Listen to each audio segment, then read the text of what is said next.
廣東人咧算係醒目嘅，因為知道共產黨會搞鳩聖誕老人啊，索性佢哋用鰲拜啊或者鰲拜嘅造型咧就扮係聖誕老人，就真係派禮物啊、坐綠車啊咁樣。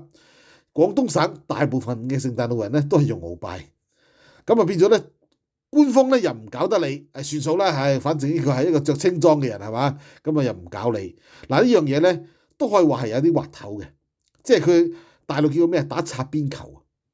佢又表面上又唔係聖誕老人，實際上又好似係聖誕老人，係一個類似聖誕老人造型嘅一個咧，即係電影人物啦嚇。咁當然嗰個其實就唔係鰲拜嚟嘅，嗰個應該係炮頭係嘛？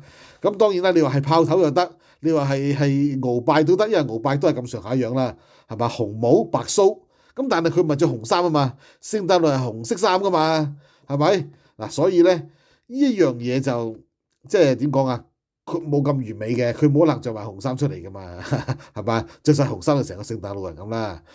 不過咧，呢個亦都係廣東人嗰種叫做靈活啦，因為知道共產黨有啲乜嘢禁忌，咁佢哋咪係改少少咯，歪啲咯，係嘛？